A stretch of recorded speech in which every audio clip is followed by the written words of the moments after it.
All right, we're ready to get cracking. Okay, how many people do we have? Okay, Andy. Julio Cesar Aguilar, Here we are. and we have that's Chris. He's inside the room. Yeah. What the heck is Chris Vanoy?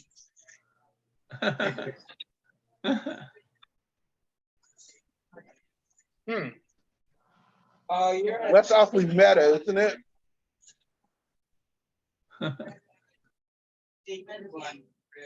So you, Andy and Julio, you guys are going to read today? Yes, I am. Yeah. And Julio, yeah. So you got these two. Julio, Julio, I'm gonna have you read 4. Before we have the feature, you'll be the last person before the feature. Okay, and Andy, would you like to go before the feature or after the feature? I could go before if that's okay. It's up to you though, whatever works. If you don't have room, okay. I can go after. All right, I got it. Yeah. Okay, cool. All right, cool. I got it. I'm set. You go up there and start the program. Watch your step, buddy. Oh, oh, good. Another singer.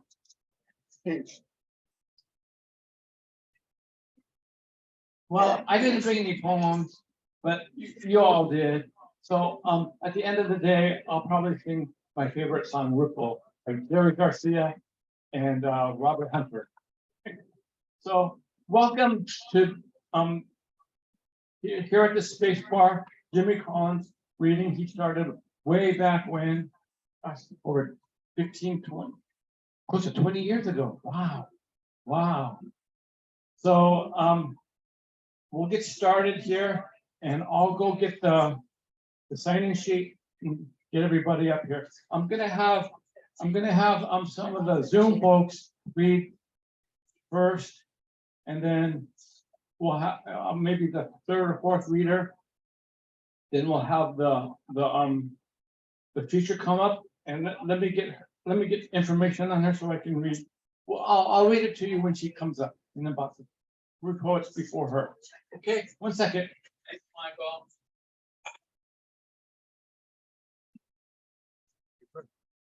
All right.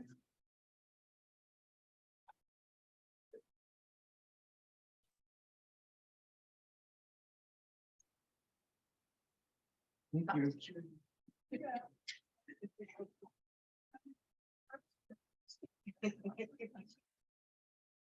Okay. It's not fun being alone. I had been a distance runner, a long distance runner for like 50 years, more than 50 years, 55 years, and it's caught up to me. My knees are dying. I used to run 100-mile races. A couple of my poems are about that, but in the future. So anyhow, we'll get started here. Our first poet tonight will be Chris Ernest Nelson. I've known Chris for about 6 years, and I've really developed a really good friendship with the guy. And I'm a teacher. He taught at San Miguel. He'll, if you want, he'll let you know. So here we are. Chris Ernest Nelson, everyone. Thank you. Thank you, Michael. I was by no means ready, but that's the best place to be as an artist, because then strange things happen and wonderful things happen. So I'll just read what comes up here very quickly.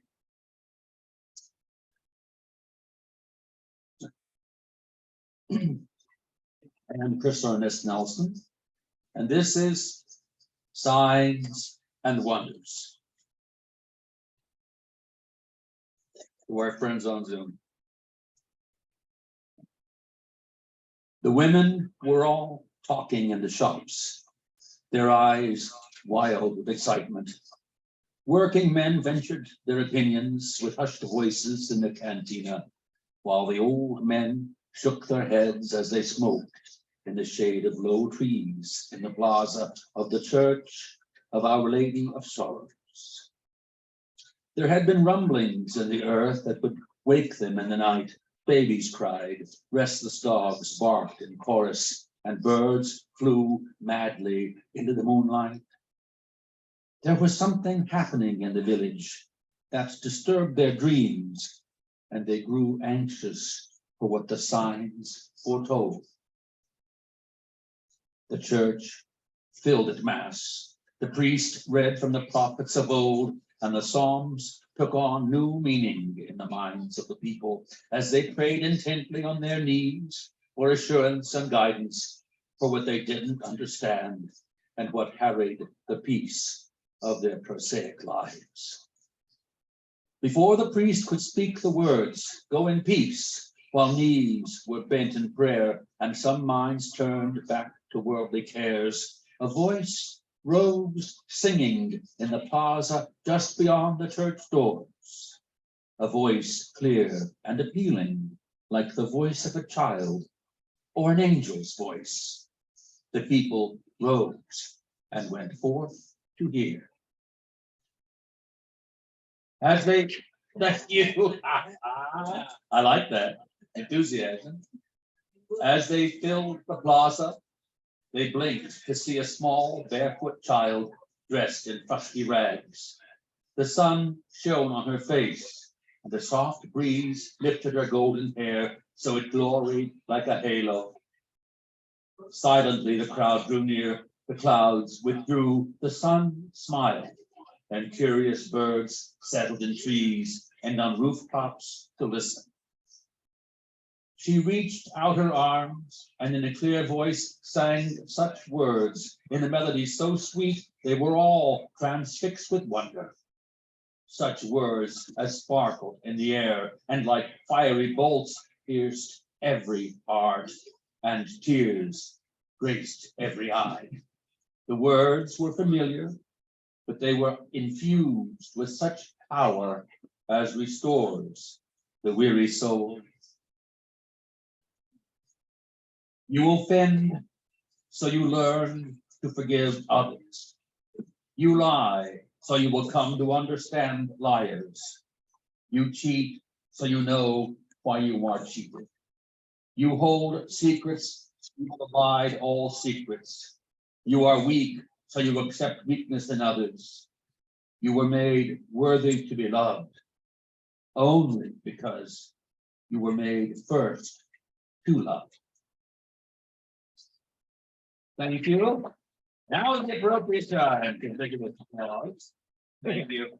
I generally don't read the work of other poets. That's an ego thing. But today, because it's Mother's Day, I wanted to share this poem by Isla Pastel Richardson called "To Those I Love." If I should ever leave you, whom I love, to go along the silent way, grieve not, nor speak of me with tears, but laugh and talk of me as if I were beside you there. I'd come, could I but find a way. But would not tears and grief be barriers? And when you hear a song or see a bird I love, please do not let the thoughts of me be sad, for I am loving you just as I always have. You were so good to me. There are so many things I wanted still to do, so many things to say to you. Remember that I did not fear. It was just leaving you that was so hard to face. We cannot see beyond, but this I know. I loved you so. 'Twas heaven here with you. Thank you for listening.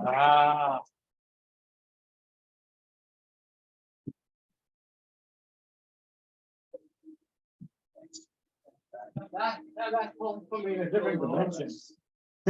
Whoa. Okay, our next poet. Oh gosh, we have a new poet. We'll have to check the sign-in sheet when I get finished with this. Okay, the next poet we have, he's on the upper left-hand corner, Andy Polatano. Palaciano. Polish on. Okay, Andy. Go on, you're next. Okay, thank you. Thank you, Michael. Yeah, I know my last name's hard. Bill Harding always teaches me like how to say it, but Bill actually gave me asked me to bring this. This is the cover for my new book, Revolutions Night and Day, and Bill Harding kind of gave me the direction on this book, and it should be out on June 15th, and it's a collection of night poems and day poems that mirror the rotation of the earth. So this one is called The Orchard, and it has fun with two perspectives. This Halloween, my costume was the cat that Superman saved from a tree. I walked out on our ledge. There were shadows beneath, but I was confident. I looked up to the sky to see a sparrow. I waited and slept peacefully. I was woken up by my friends who arrived at my house. The first friend was dressed in dull gray with a pole taped to his back that went up above his head. I asked, "Who or what are you?" He said,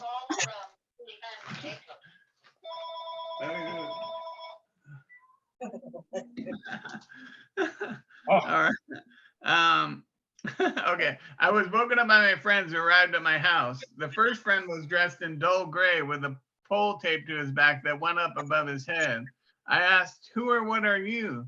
He said, "I'm a lightning rod because the Lord has not deprived me of the storm." My other friend came in a softer assortment of colors, dim red, green, and yellow.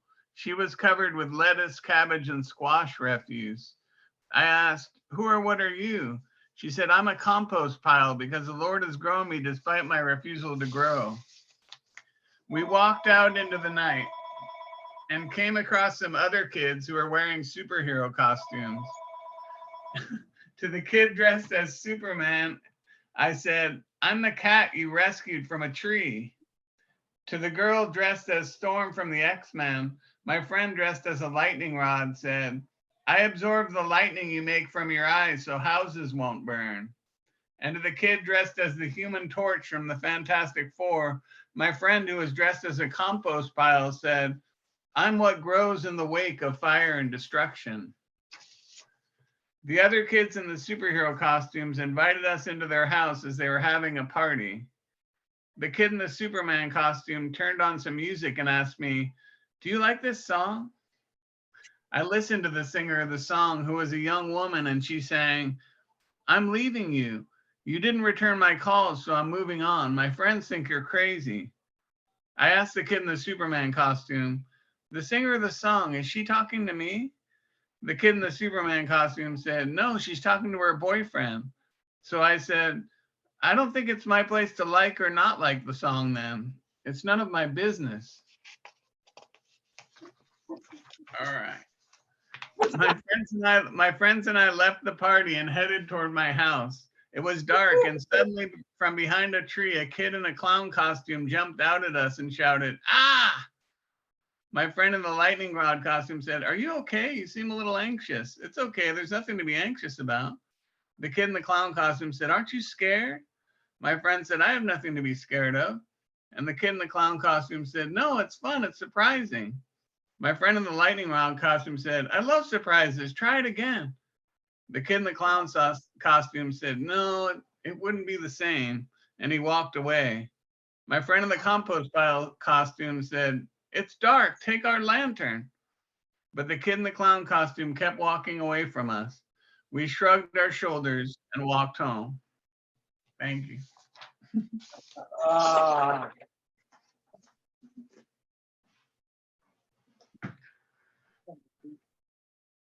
Great job, Andy, everybody. Andy. Thank you. A couple more people will be reading before I introduce the teacher. So the next person we have is Chris Van Noy. This is my old friend from way back, it's over 30 years ago. I can't believe it.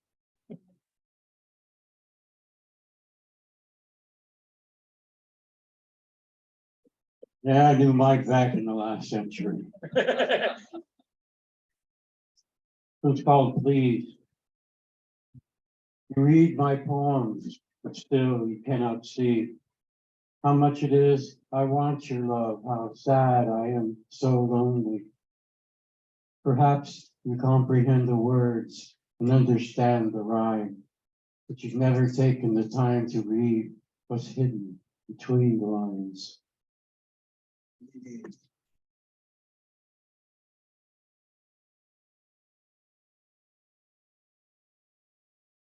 Waterfall, wrapped tightly with bonds of securities, steadfast love.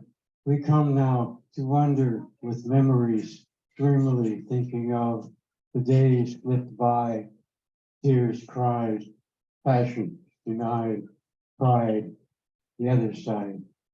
Oh. Right, the other side. Thank you.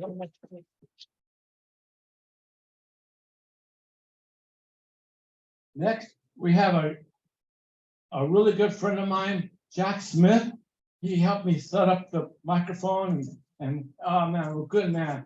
I'm guest hosting for Jim today, so bear with me. Thank you. All right, next we have Jack Nelson. Thank you, Jack.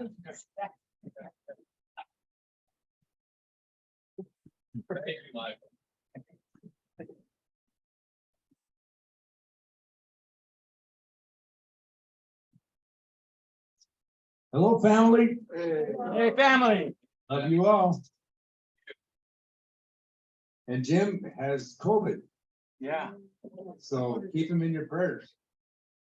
This is the Third second- time. Third time? Third time. Yeah. Third time getting COVID, and he sounds pretty bad on the phone. Yeah. Okay, this poem is Late of Night. Thoughts are loudest, sirens cry, making sense, no rules apply. Dim reminders light the way, day's warm shadows disarray. Violent, peaceful, image turning, soul searching hour, climactic yearning. Break those spells, fear no more, returning now another chore. Keep that mystic wand from spinning. One more triumph, hopes for winning. Where the wolves cry from the tower, hear the singing, feel the power. Break away the blessed right, held close to heart, join now the fight. Blood runs hottest near the fire, strength stirs limbs, gives chance through mire. Late of night, soon comes the day, winds stir life, break branches sway. Wow.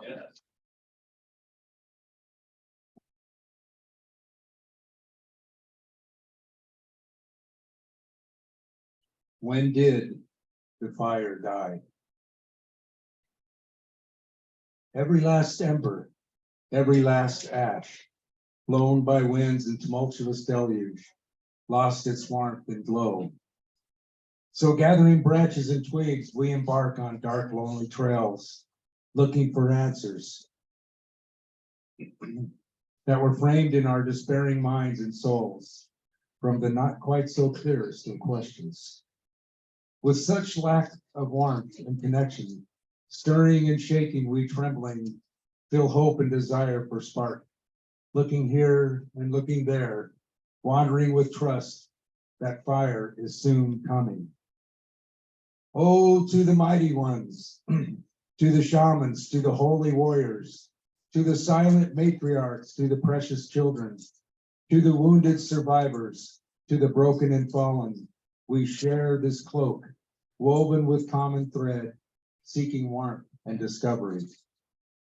Strike we now, stone against stone, striking again and again, with as many strikes as necessary to ignite a brilliance, a longing for that precious flicker of light from this tiny spark, one that must not fade, will not fail us in this, our time of need. Consumed by flame, carrying urgency's heat, run we now swiftly, escaping vile extinguishers. Our spirit's inferno, Lighting with such a vehement blaze, we danced in devotion, in celebratory reformation. The dance of fools and drunkards, of lost sons and daughters, of addicts and hell raisers, of innocent victims and newborns, dancing on fire, dancing in the flame, all yearning and burning hearts together, we dance. Thank you. Oh. And I like being a fire keeper.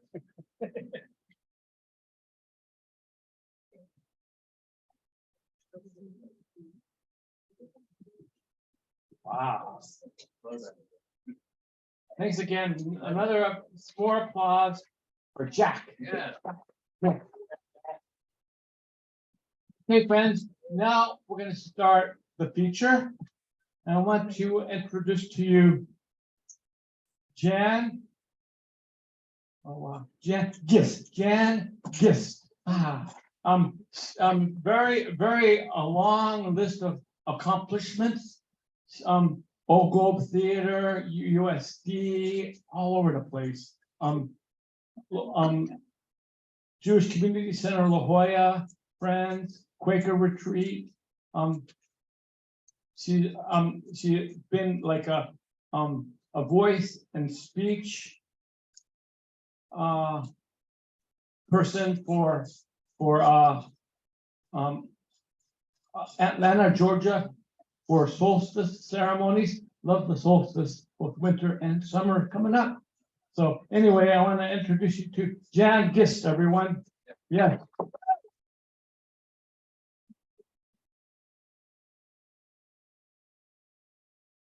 Thank you. Is that better? Good. Okay. Ah. What a fun and scary opportunity. Thank you for showing up for Mother's Day. Thematically, here are some poems about mothers and about nurture.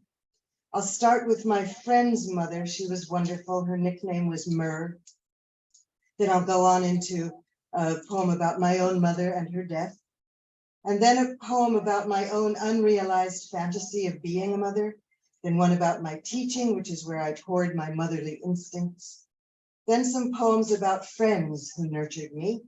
Then various views of nature, Mother Nature, that nurtured me. And then I'll end with a poem about how we all must and can nurture each other. Yes. Okay, then.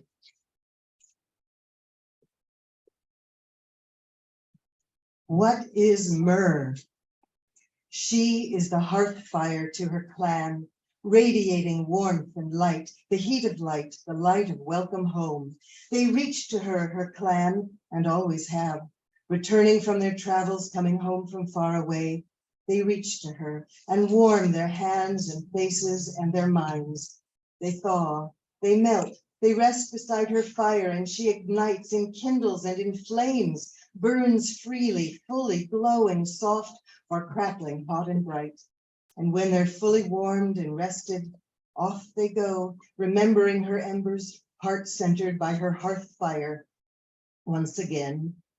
Or she is not fire, nor ice. She is the coolness of her mountain lake. She is the pines and crisp, sharp wind along the shore, the blue, sharp blue of sky reflected back again in cool, cold, brisk, not ice, but icy waters of her lake. She welcomes you to dare to race fast down the rocky path, sure-footed, fast and laughing to her shore, and jump in wild, breath caught and held in waters deep and clear. She is deep and clear.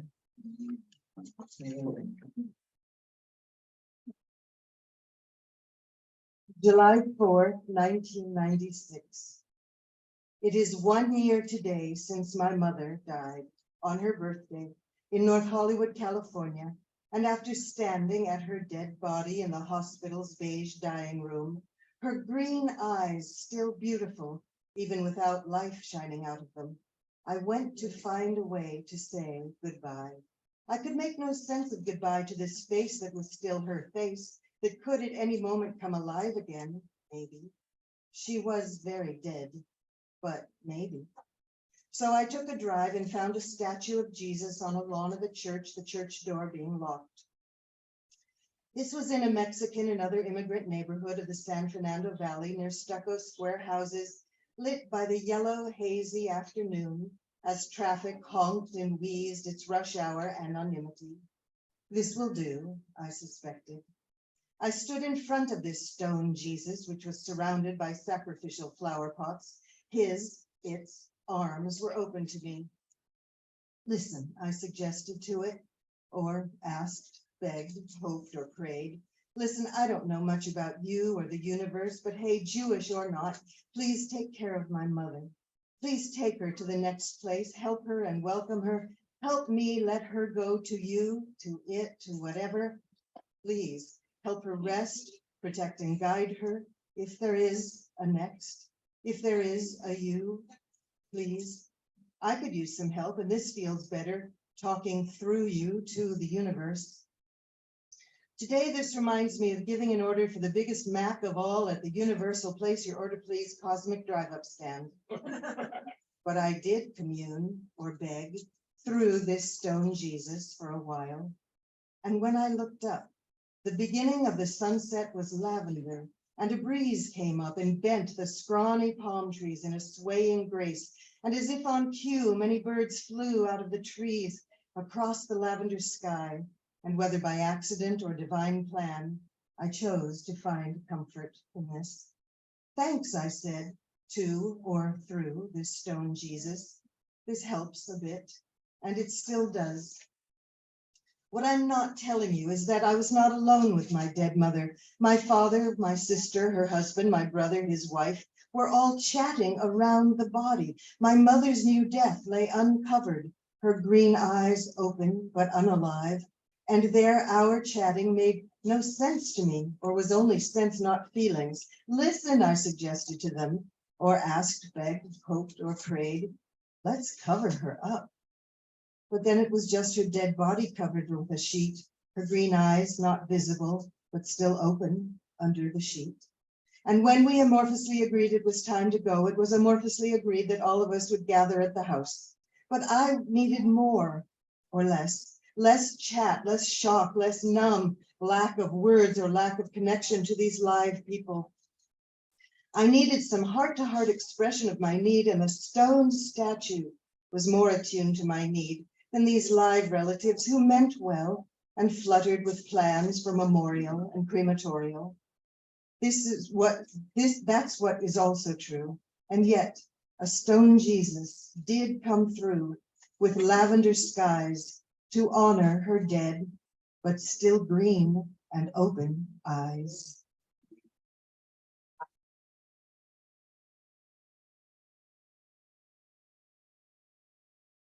And this is almost possible. One, you can hear me? Almost daughter. During alone times when I was married, when I was quiet enough to hear her, she showed up just off to the left of my inner eye, her long light brown hair curled at the ends, and she was ready to be born. My mind conceived of her desire to come to life. I want to live, please, she might as well have said. Not yet, not now, I told her. It isn't safe. I can't bring you into this. She stayed around for a while. Now, not yet, no. She faded unborn. But even after these many years, she vaguely lingers, my almost daughter. Oh, wow. 2. Almost son. My passion for my lover turned husband was the fog I wandered through. My vision was blurred in a hormonal mist of my insatiable wanting and having. I especially loved disappearing by entwining myself in the luxury of satin red-black skin and tendrils of curling black hair. Between our festivals of senses, in my quiet dreaminess, I wondered what and who our child might be. Of us two, who would be this third? I felt my lover husband's infant son weighing in my arms. What color skin, my son? What color eyes? Would I see your father's features in your face when I lifted you to feed from my same body that your father feasted on? I practiced holding my possible son. I practiced carrying him from crib to kitchen. I practiced looking in his possible eyes to say, hello, welcome, here you are with me.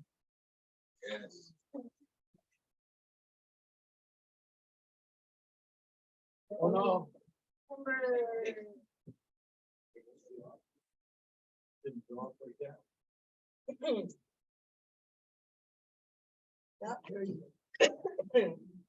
And then I broke the set. Oh. So not having children, I turned my instincts into teaching. And this is theater training. I look into your eyes, you wannabe, you hope-filled dreamer, your audacious coraggio bursting out of your whole soul self, in fearful hope that you can, yes, turn talent into craft and yearning into art. Your eyes look into mine, and I see past you through years on years of thousands of wannabes, and already ours, who wanna be even more, asking how? Tell me secrets, passages, pathways into magic, into the omniscience of storytelling. Your fire ignites me and opens my whole life, and opens all the words of all the plays, and every audience's every sigh of recognition, and every dust fleck drifting in the spotlight's silent shaft, and every acoustic bounce of a consonant against the back wall of every theater I've ever listened in. Now, here, you and I, our eyes lock, our breaths heave, our hopes focus, and we begin.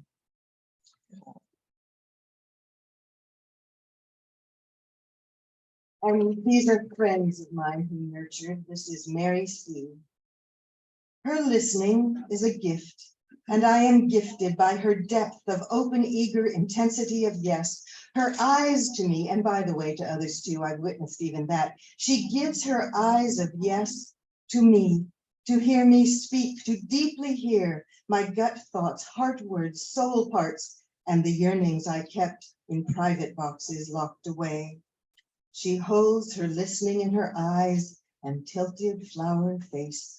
She leans her listening forward in a bow to little silly me. And as she hears, I grow.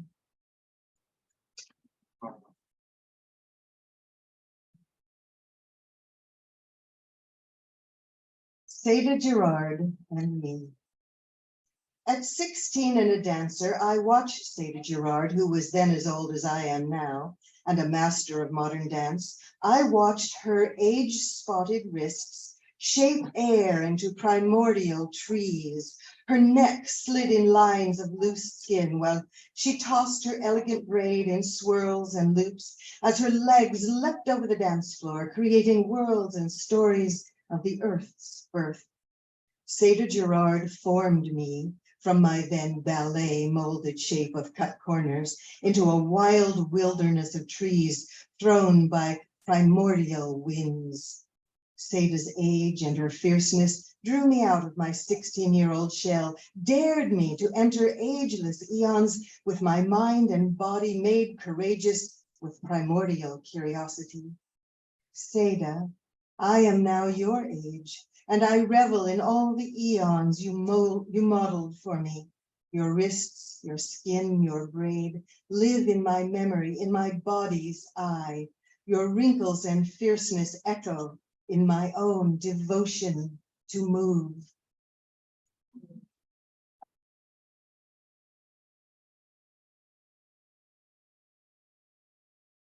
This is about my friend Andy. I said to her, tell me when to come to you.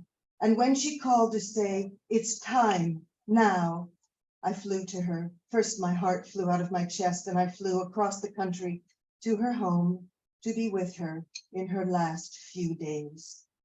She said she saw a little girl tap dancing down a hall.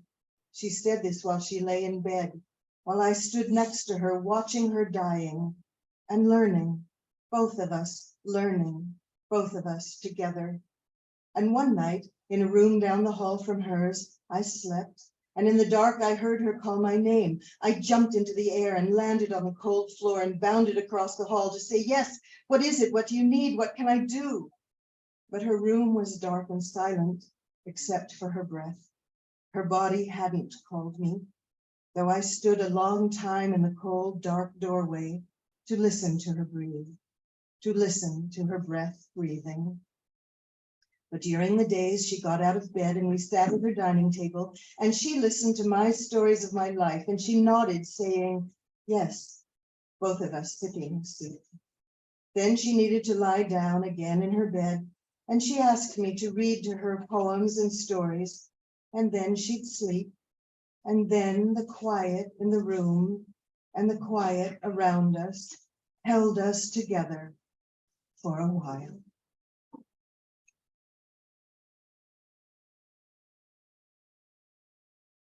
This is about my same friend after she passed. Sisters with the moon. She used to know the moon. She knew the moon as if in friendship, intimate with her moods. She used to speak to me of the moon as if gossiping of a friend's wardrobe and jewels. Did I see her shine last night? Did I see her color, her round belly, her joy? She was sisters with the moon. She shared secrets. She knew secrets. She guessed at secrets. And she told me, translating for me, their secret sister language. Now that she's gone, I see the moon, her friend, changing her cycles, putting on her jewels, her flesh, her glow, then disrobing, then hiding, then coming out again in her cyclical moods. I need my friend back again to translate for me their friendship language, to gossip to me of their sister secrets, to trust me, to let me in on their friendship. And I believe the moon needs her back too, needs her earthly sister, for after an eternity of solitude, for the brief span of her earthly sister's brief life, the moon knew she was known, saw she was seen, and heard her too long held secrets finally shared amongst the women down below. Too brief. One woman's lifespan is too short a time of friendship with the moon.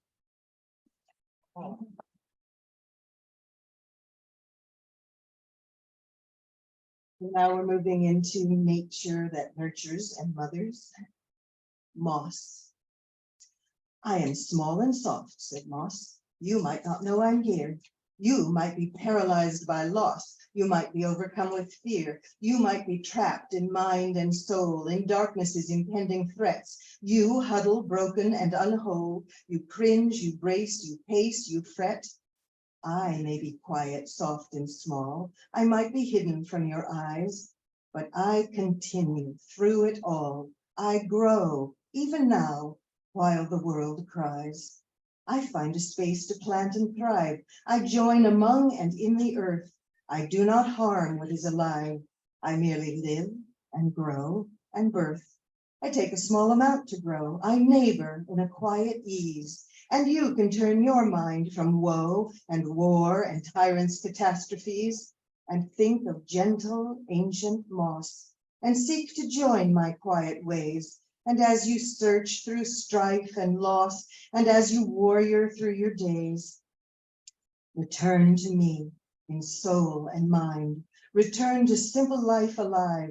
Return to how we're all designed, and trust in calm even while you strive.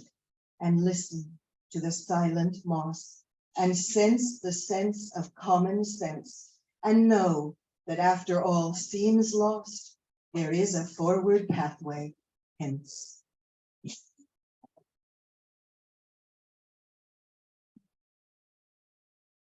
That moon, ooh, that moon, the crescent wisp of a snail tail curl, yellow glow, bowl holding the almost not appearing while glimmering circle orb wholeness of her totality in the open night sky. And I, planted, rooted on the earth, feel her birth of herself again.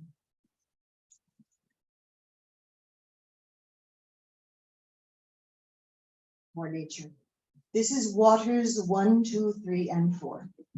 Waters 1. I lie on the grass and look at the sky. The grass is wet. The earth below it is wet. So I get wet, soaking in the waters into my clothes, into my skin, into my blood. The sky is shifting with clouds of meringues of white, wet, swirl, smoke, tower, billows.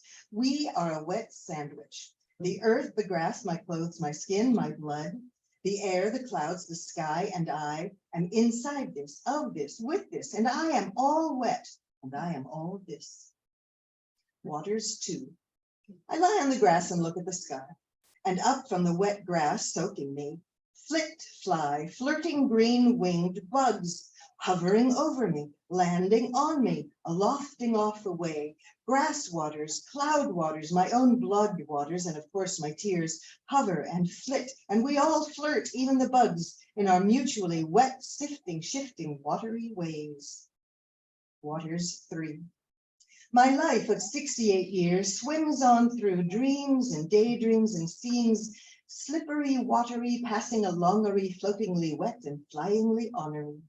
I am the fish gliding in the waters of my 68 years. I am the fish swishing through, oh, so oceany, whole soul, wet, watery, wondery, all of it, all of it, all. Waters 4. Drunk. I am drunk. All this drinking in of all these moistures soaks my vision, soaks my every sense. I am wet in wonder. I am infused in mists. I swell into cloud inebriations, along, aloft, away, and oh, so very here.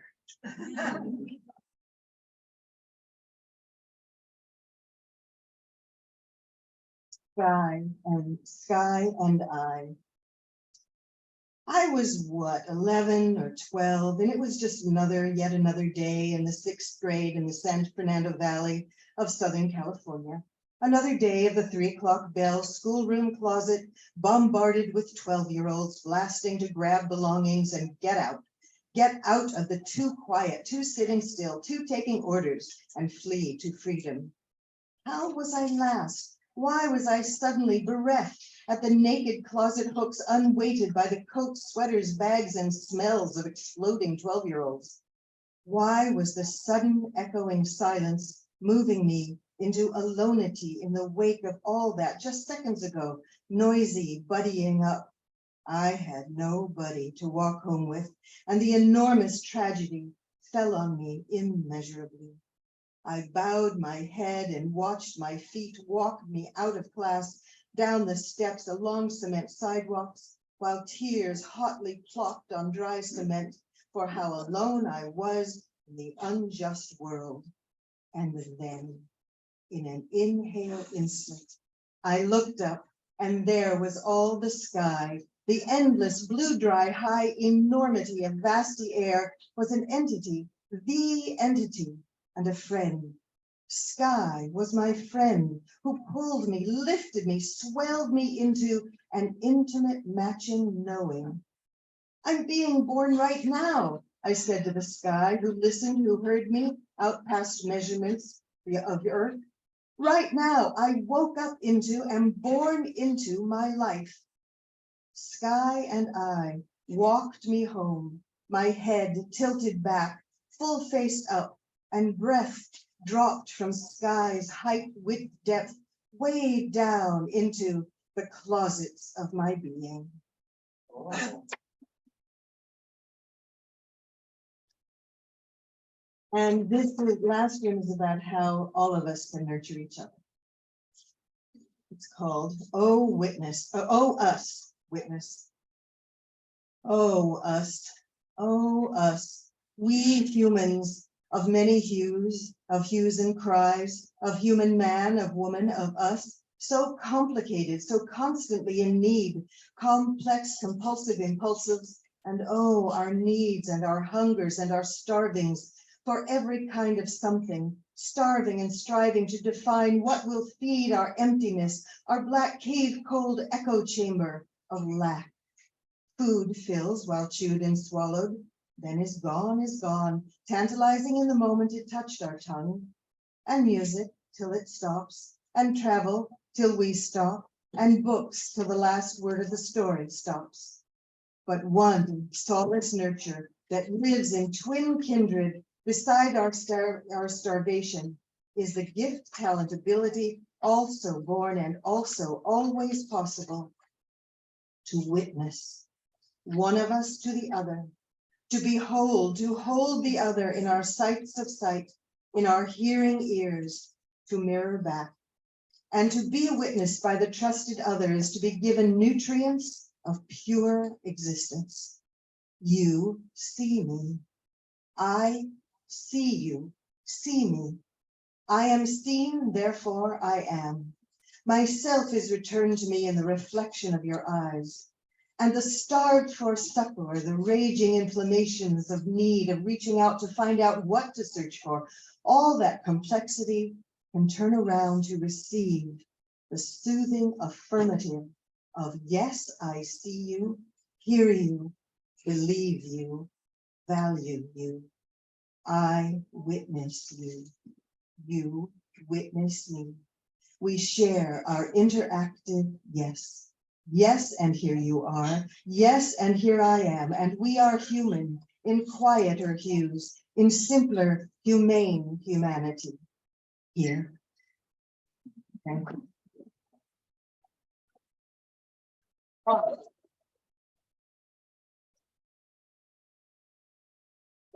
Yeah, I'm up again. Oh,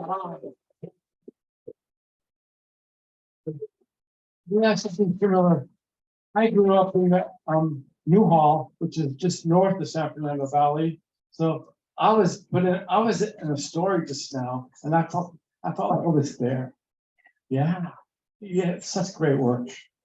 Yes. Okay, we have a new fellow. I'm gonna see if I can get him, see if he wants to read, but after the next reader, we'll start with Joby Townsend Zellner. Next reader.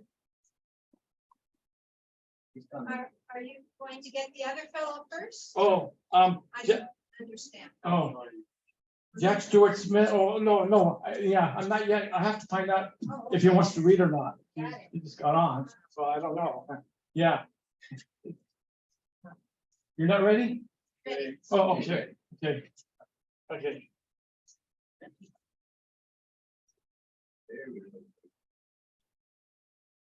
Everyone, Joby, and then I'll get Jack. Okay. Thank you.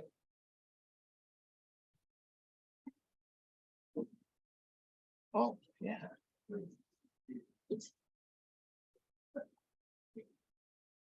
So relishing that treat we had with Jan Cruz.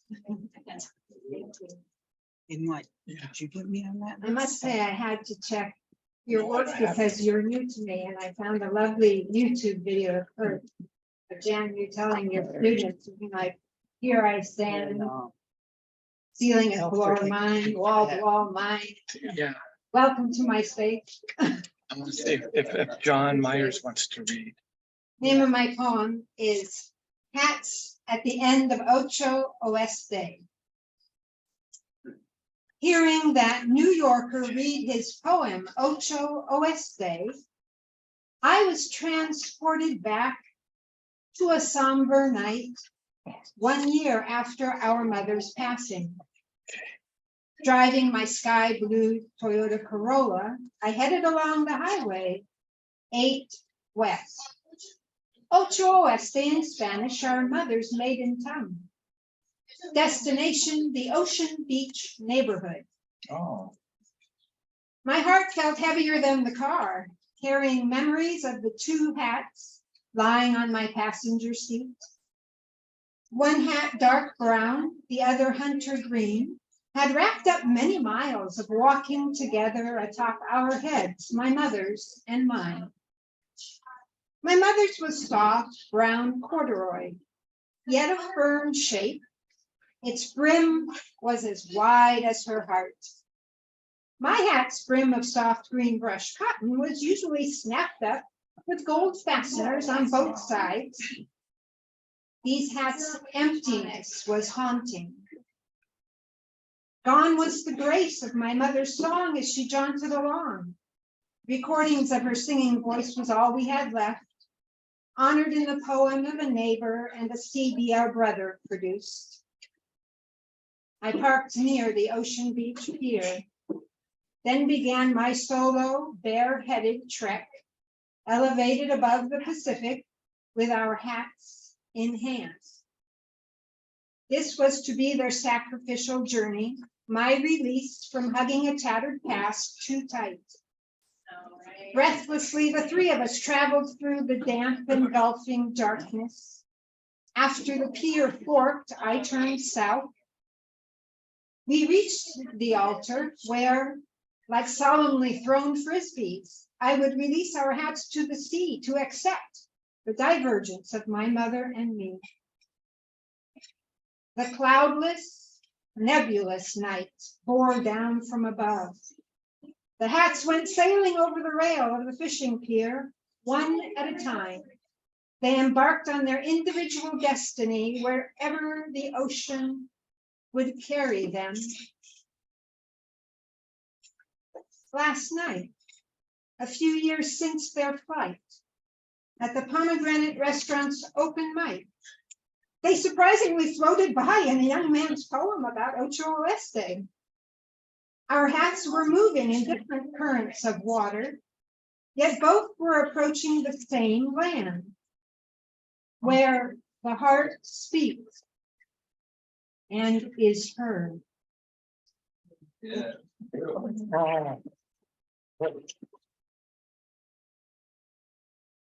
Yeah. Okay, everyone. Yes. Yes.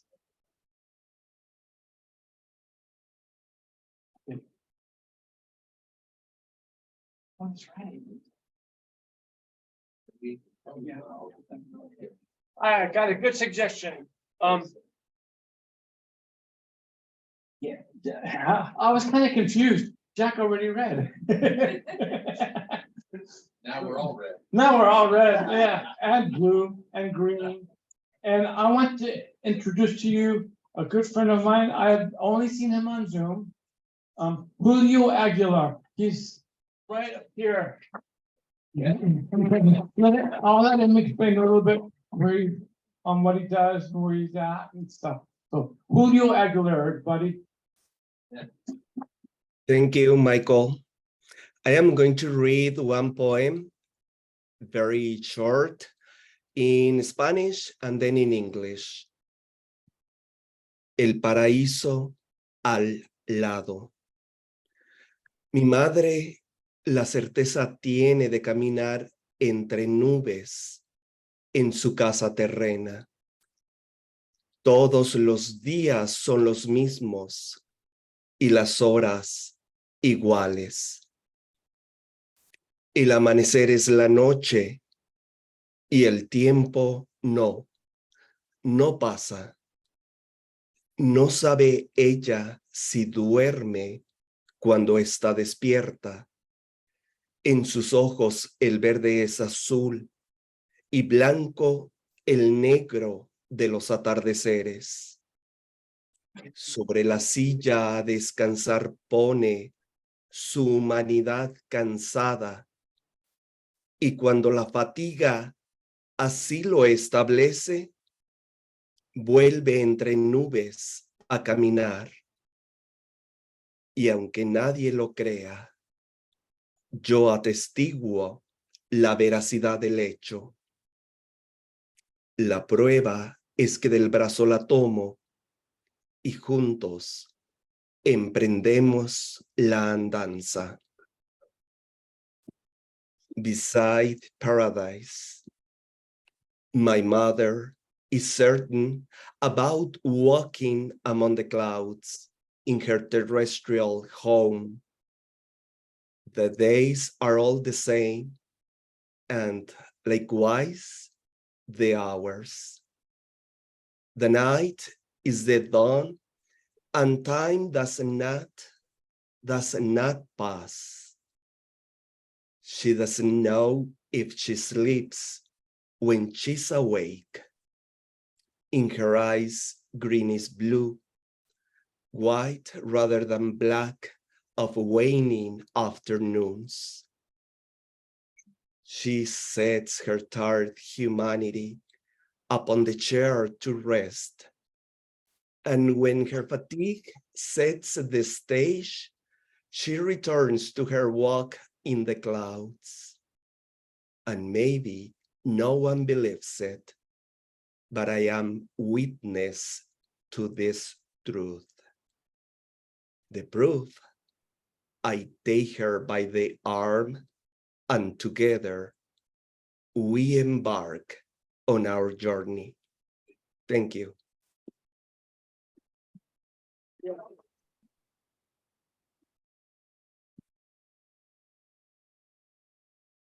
We have a new Zoom person, and we'll have him up next. John, let's get you going here. All right? Okay, thank you. Oh, can you hear me? Yes. Yes. Okay. This poem is called Downtown Morning in San Diego, Ode to the Homeless. And this morning is not the beginning of day, it's the sadness that morning. Downtown morning in San Diego, Ode to the Homeless. They bloom in the brisk of morning, just before soft neon lights of Horton Plaza quietly quiver out. And in their wake, blasting from cold cement blocks that housed them as they died into the night, strong whiffs of Hennessy and pigeon shit, piss-filled pockets of American poverty. It's like a half-remembered dream, its non-human presence pushing towards Beale Street in Memphis. Familiar scenes that scarred my childhood brain. The first time I ever saw a grown man cry. Today, unable to look away and barely able to stand what I'm seeing. I face myself in the mirrored storefront window, and it's the second time.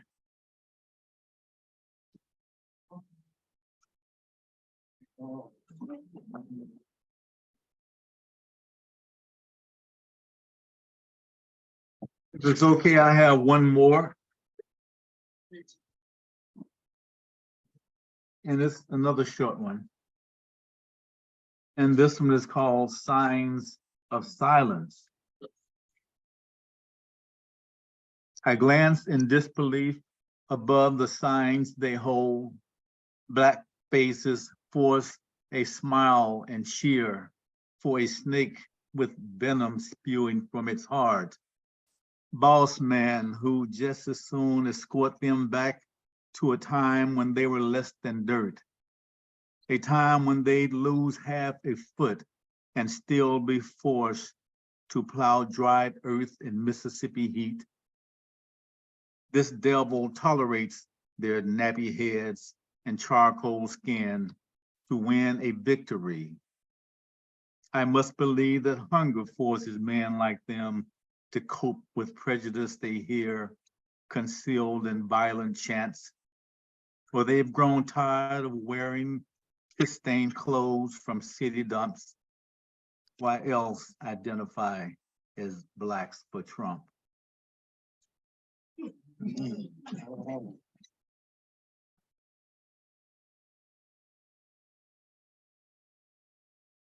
So glad that you showed up. That was very good. Thank you, John. Everybody, John. Thank you. Okay, next up, I think I might hear a song in the background here. Who knows? We'll see what happens. Alistair, come on up. There's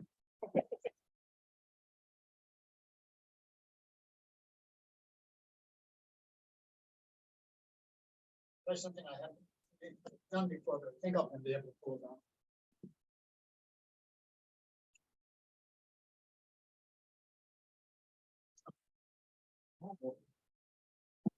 Want to say, by way of preamble, I didn't know that Jim wasn't going to be here, and I wanted to give him a shout out. Here is my visual theme for Mother's Day.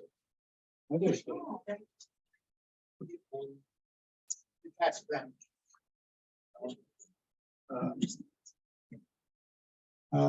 As all of you know, I think Jim Marino is quite a fellow, and I wanted to give him a shout out. That's a Native American image of motherhood. And Jim is a champion of Native American culture, and he's a champion of incarcerated youth who he teaches to write poetry. That's remarkable. So here's thank you. Second item. This is a book which has a rather provocative title, but it is an astonishing book, and it has changed my view of the opposite sex radically, because it's not just about sex. I'm going to hand this around also.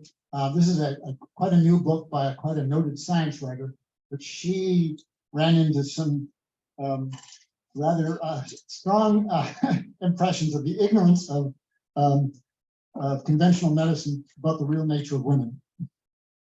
The title of the book is Vagina Obscura, and I feel as though it should be subtitled Penis Perplexus. Anyway, it really is a revelation. It's not just about women's anatomy. It's not just about sex. It's about the nature of male and female in the animal world and even the plant world. It's absolutely a revelation. Finally, I come here often hoping I'm going to be telling people things they don't know. Turns out I'm the one who didn't know. Who here knows who Connie Converse was? Oh my God! Oh, you do. I just saw an article about her in the New York. That's right. There is one. Yes. Well, she was perhaps the first singer-songwriter before that became a genre that we're all familiar with. It was Bob Dylan's métier. She was before Bob Dylan. At least one noted author regards her as a female Bob Dylan. She preceded Bob Dylan. She had a tumultuous life and then completely disappeared. Somebody found recordings of her songs and published them on an album which you can get online called How Sad, How Lonely.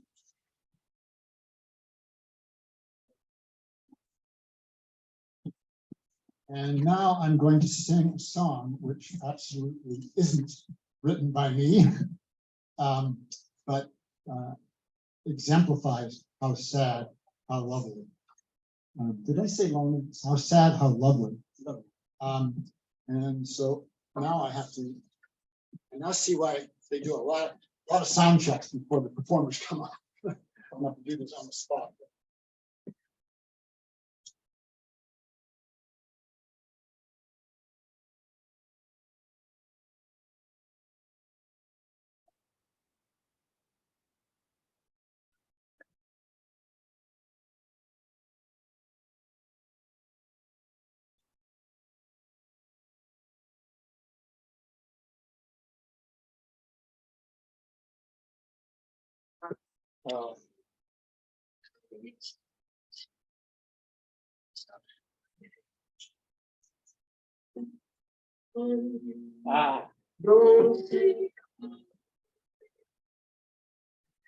That's Connie Converse. How's the sound level with the music and my voice? Pretty good? Yeah. I got lucky. Fair. Okay, so now. I hate to shut her off.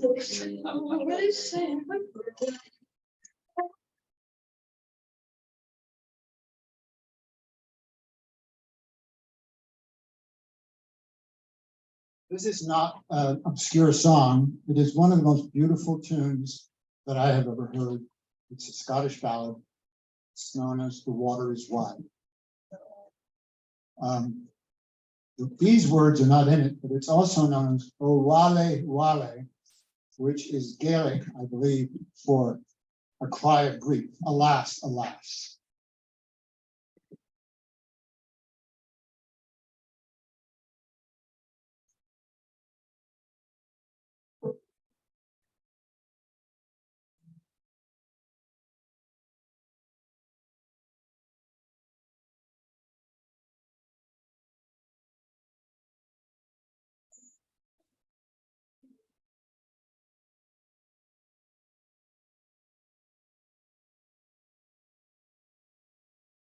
Water is wide, cannot cross board.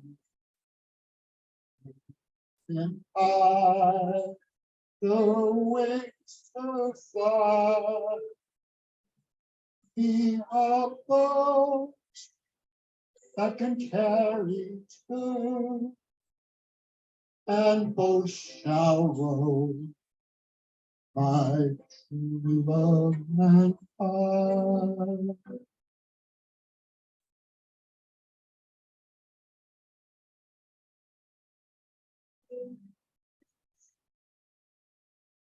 A ship there is, she sails the sea,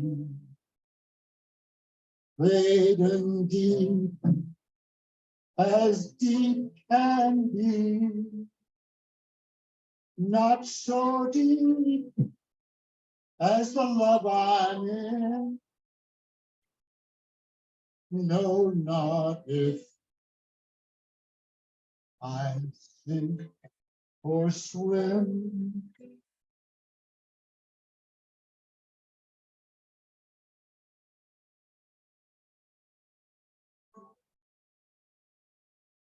I lean my back against young oak, thinking it were a trusty tree. First it bent, and then it broke. Thus did my love prove false to me.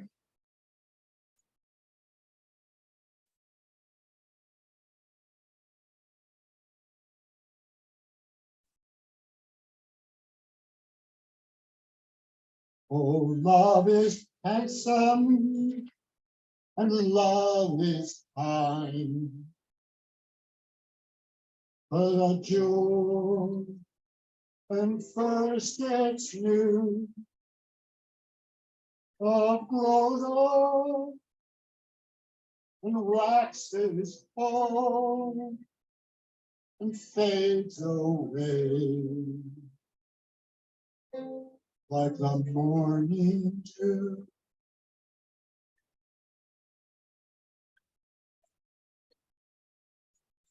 Like the morning dew.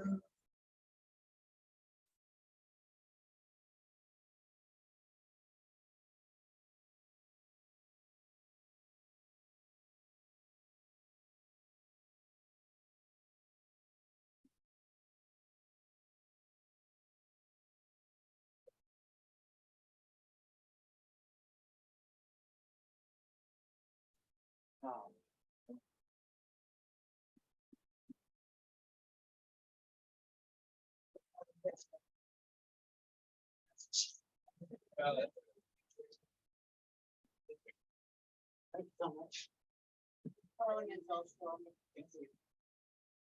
Oh, wait. Okay. Thank you so much out there. Thank you so much. Pleasure. Oh, I have to say one. Okay. You have all been so kind to me here in your reception of the things I do. I never do what I think I should do. Good. I'm always afraid that I do things you think I shouldn't do. So. But you've been very kind. We appreciate it. Ah.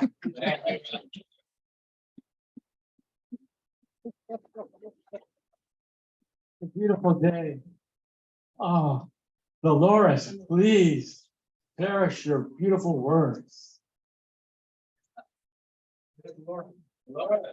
Dolores, picture everybody.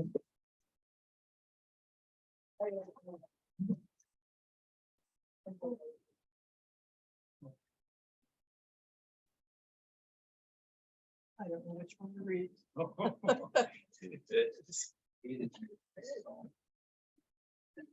Hello, welcome to the Space Bar.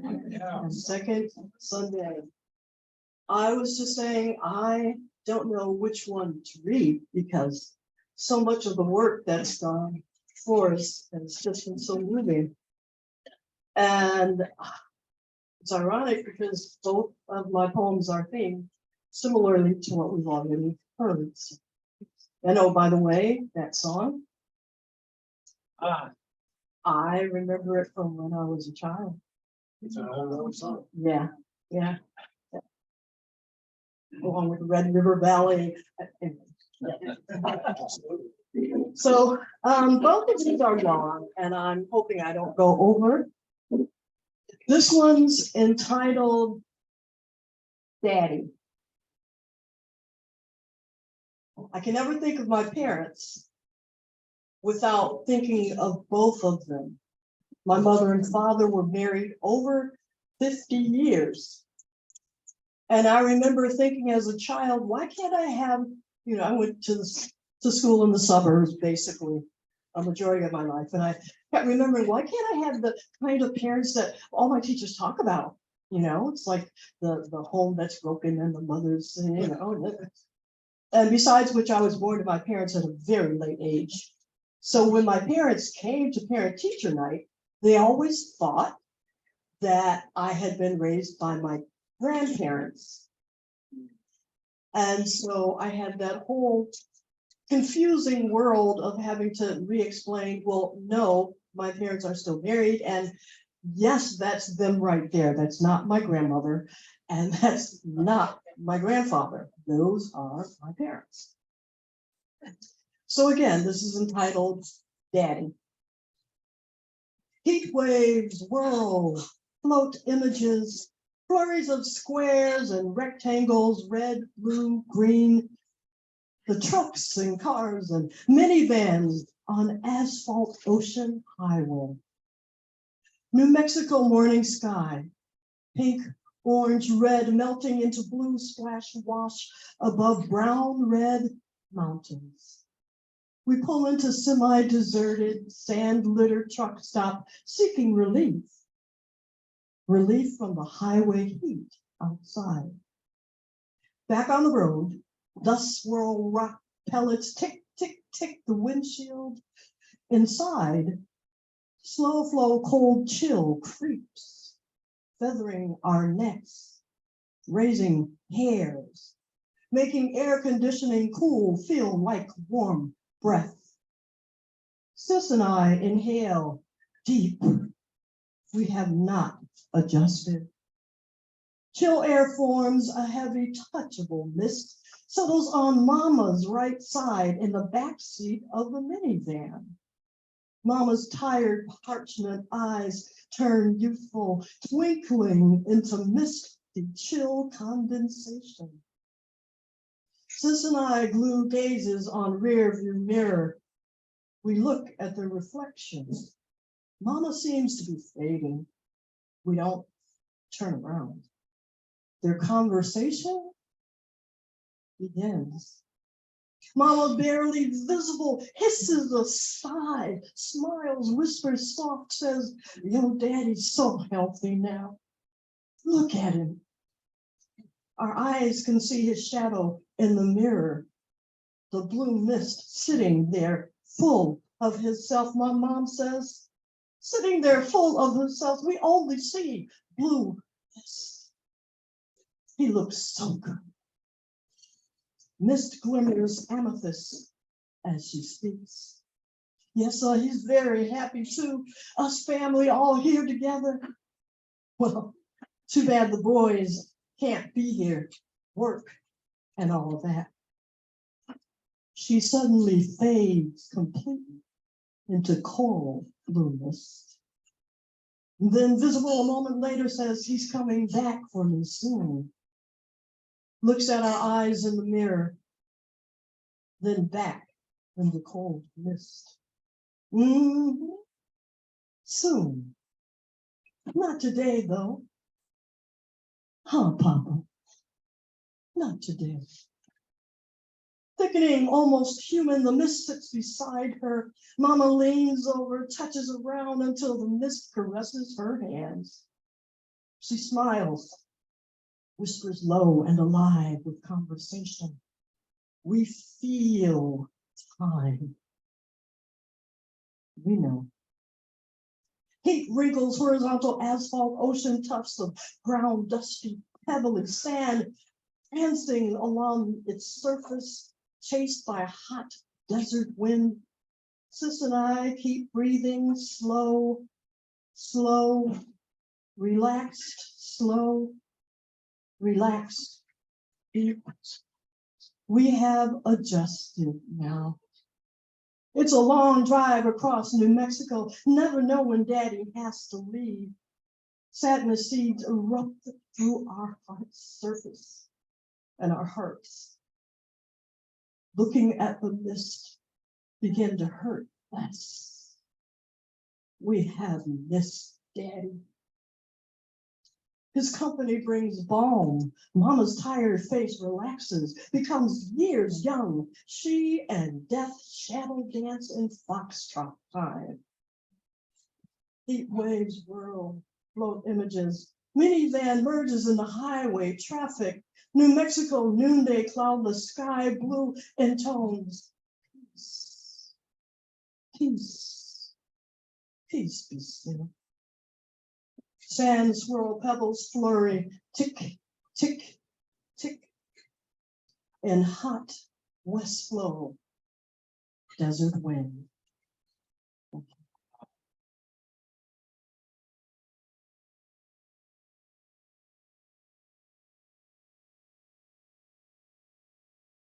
Girl, thank you so much for all you do. For this poetry community you're a part of, we're all so grateful. Thank you. Okay. One of my best friends from veterans groups and from poets in the schools, on time. Joe Moss, everyone, good friend.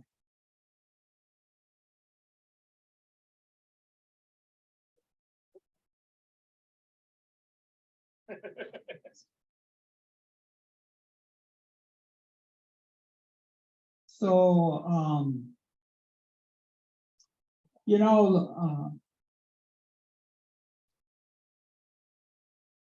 the Pope this morning said that women should stop raising pets and raise more children, speaking of Italian.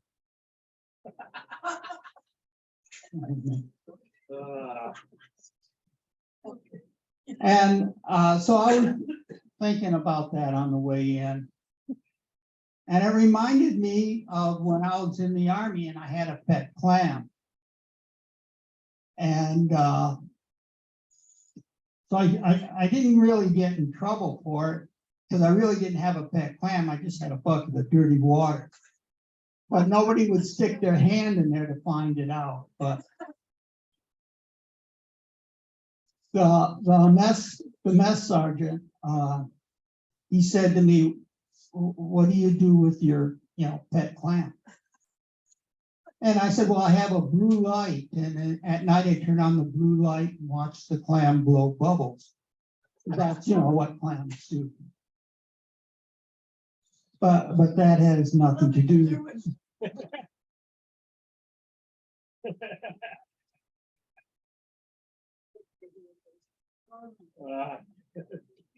anyway. This is another love poem to my wife called "Although You Have Passed." She died several years ago, for those who don't know. Although you have passed, I write often to you. And looking at my handwriting, I admit my letters look like the meager scratches I made in the 3rd grade. And that year seems closer than the distance between us. I write that I miss your homemade gorditas, those 8-inch thick tortillas that you grilled until they puffed like pita bread. I miss smelling them as you brown them on the comal. I miss the extra garlic you added to the pico de gallo. Gladly, I'd endure the heat of your salsa. I miss holding your hand as we said grace over Sunday supper, and a stillness settled like air over a river before an evening rain. Now, darkness gathers in the kitchen, and in mid-afternoon, I turn on the light. Thinking about the span dividing us, I set the letter on the table and ask, what will I do with this notebook of letters? What carrier could deliver the last words of my love to you? Will I ever find you in the vastness of eternity that is larger than all the known and unknown galaxies? Thank you.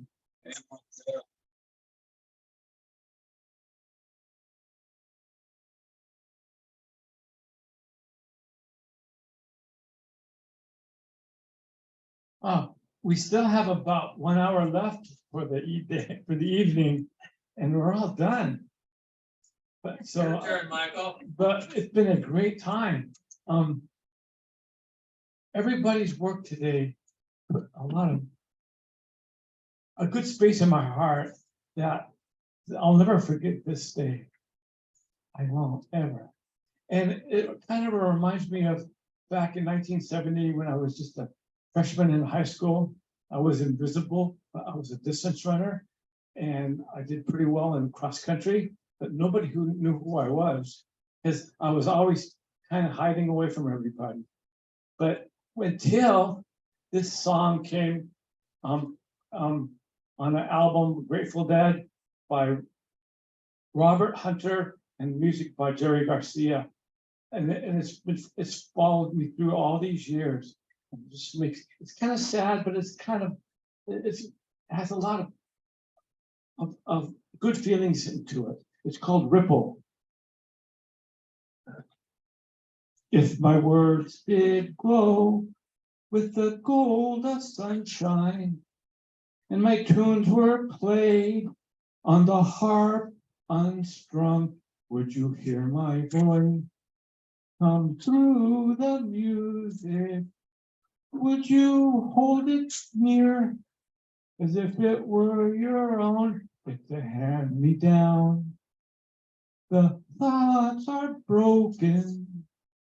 Perhaps they're better left unsung.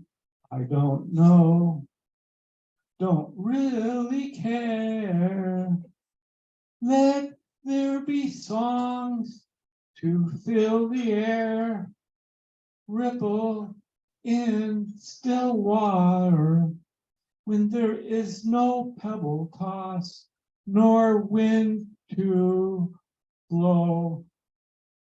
Reach out your hand if your cup be empty. If your cup is full, may it be again.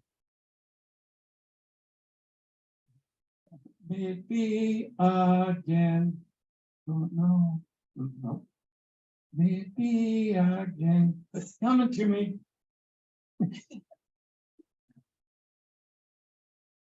Let it be known. Let it be known. There is a fountain that was not made by the hands of men. There is a road, no simple highway between the dawn and the dark of night. And if you go, no one may follow. That path is for Your steps alone ripple in still water when there is no pebble toss nor wind to blow. You who choose to lead must follow. But if you fall alone. If you should stand, then who's to guide you? If I knew the way, I would take you home. Yeah. That helped me become visible throughout my life. And when I was going through PTSD stuff back in the late 80s, that song reassured me, and that's why I became a poet. So thank you, Robert Hunter, Jerry Garcia. All right. If anybody else wants to say a few words, come up to the mic. We have a few more minutes left. Okay. Yeah. All right. I'm gonna. Okay, I guess that's it. That was great. You know, It was a year. I had no problem. It didn't happen. I'm not saying. Happy Mother's Day, everybody. Yeah, yeah. Alistair, thank you so much. Thank you.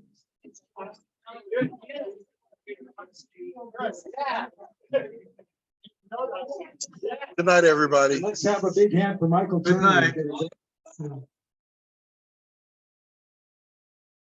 And Michael Turner is not invisible to us. Good night. Thank you.